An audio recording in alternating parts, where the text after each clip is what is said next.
Hey everybody, welcome to this video. So what I really want to go through is one of the biggest mistakes I see e-commerce brand founders make, particularly when they're under that $20,000 per month in revenues. And it's something that I've basically been training people on through my Ecom Blueprint program and Uplevel Mastermind community where we help ecom brands scale with my direct mentorship. And it's the concept around paid ads. Now, we know that paid ads are certainly the fastest, most effective way to scale and grow your business, right? We're putting dollars in and creating leverage that's not our time to reach more people and ultimately make more sales, right? So the definition of scale is more input for higher and higher leverage outputs. Very, very simple. Everyone kind of understands the idea of scaling. But the challenge that I see, or the problem I see rather with e-commerce brand founders, as I say, particularly doing less than that 20K per month, is the reliance, number one, on paid ads.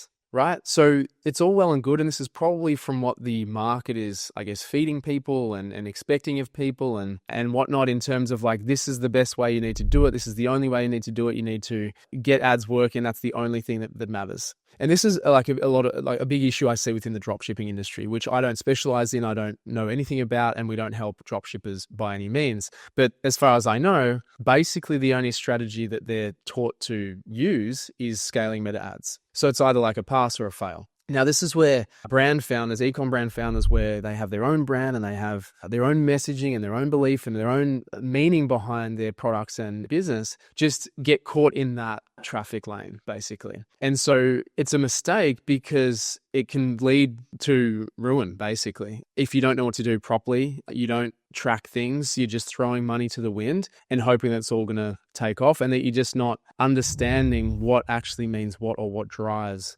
what. Okay, so don't get me wrong, I'm a big advocate, big fan of ads, doing it properly. And in fact, we have an SOS ads formula through our program, which is basically set up. So you need to be able to set up your ads correctly, always for optimize or management, knowing what that data or those numbers mean. And then scale is basically the strategy of scaling based off of those numbers that you're actually looking at. So we talk about that all the time. It's a really big part of our program and our strategy. But the problem that I do see is this, as I say, obsession and I guess fallacy that things are easy, right? And there's the be all and end all. So yes, they are easier than like what you might think. And it's great when things are going well, but more often than not when things aren't going well, which typically happens because the fundamentals aren't in line or the messaging's wrong or they don't understand how long things take or things like that. That's again where people get really caught out. And so I've seen this time and time again. In fact, what I really get concerned about is what we call essentially key marketing risk or key channel risk. And so if they're only relying on a meta ads channel to drive traffic, engage relevant traffic to site to obviously convert and make sales, then there's a whole heap of issues there or potential risks. So the first thing is that key channel risk. Okay, so firstly, we say it all the time, semi-regularly, and especially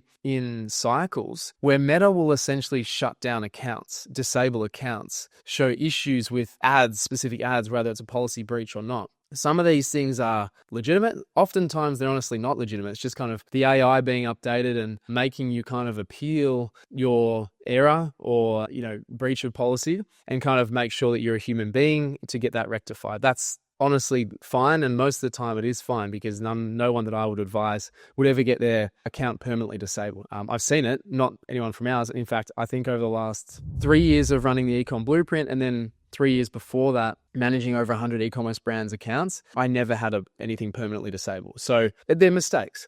But the point being is it can happen for days, weeks. Even a coach within my program he's basically banned and waiting for a response from Meta for weeks. There was gone his traffic channel. Right. Luckily, based on basically what I'm talking about here, he had other channels. He had Google ads running. He had his organics. He had his database strategy as well. But if it was only that one channel he was relying on, he would be in a lot of strife. There goes all of your traffic. There goes all of your sales. And what do? You just sit on your hands and wait for Meta to respond. You bug them, but still it doesn't get through any faster. And again, there's no guarantee that you'll actually get it back. So it creates that, as I say, complete risk that you have to start from scratch with one hand behind your back because you don't have this one channel. So it's really, really important that e-commerce brand founders, people running their own marketing, have more than one channel that they're relying on and trying to master. Now, I'm not necessarily saying you have to go and throw 5 or 6 or 10 different channels in at once. By no means. But it's just the sole reliance. So if you look at your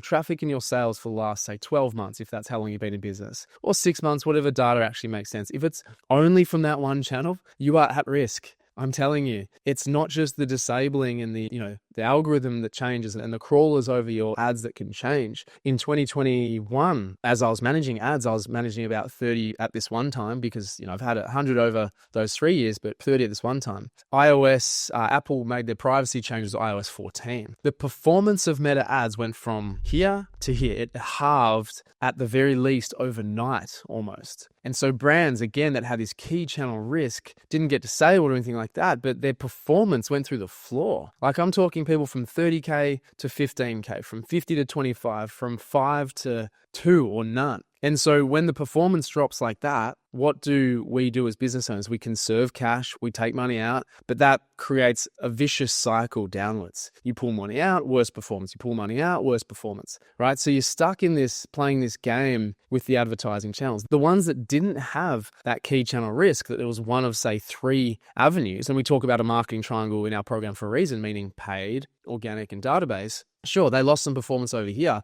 but it wasn't all of their sales coming through. And so they were able to prop up the ads, they were able to supplement, they were able to do other things using their organic channels and using their database channels as well, right? And of course, Google in that scenario as well. But my point being is that the ones people really suffered, people literally went out of business. Luckily, none of my clients, because I started to advise these things, and hence why I created the Ecom Blueprint to create that more holistic strategy and understanding. But it was the reality. It was real. Anyone who was relying only on ads, which, trust me, if you're around at that time, it was an absolute gravy train for agencies and brands. It was so easy to get results, but times change and times will change again. Okay, so if you're in that same boat, if you're relying only on Meta ads, it's a house of cards. If it's not the disabling, it'll be the algorithmic change. We saw that again last month, right, in September, where people's performance dropped through the floor because of a new algorithmic change, and people suffered, those that were only relying on the one channel. So I just wanted to kind of explain this with context, experience, I guess, history, and history will repeat itself. And just understand the real risks. If you're only relying on that one channel,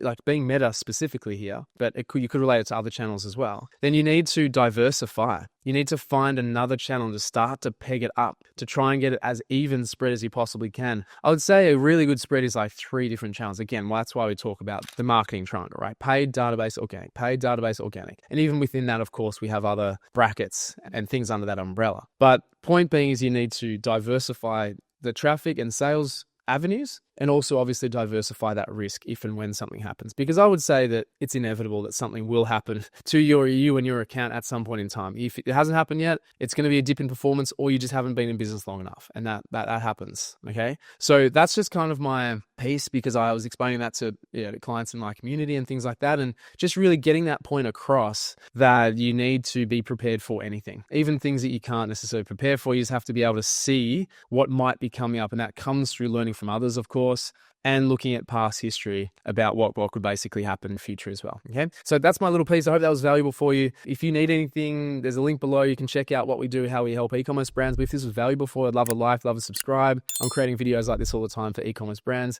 and specifically those that are bootstrapping, particularly those that are doing it on their own. It might be, you're a sole operator in a partnership. I'm just providing the support and help and insight that I wish I had when I was starting out with my business with my brother in 2013. So that's it from me. Thanks for watching till the end. Really appreciate it. And I'll see you in the next video. See ya.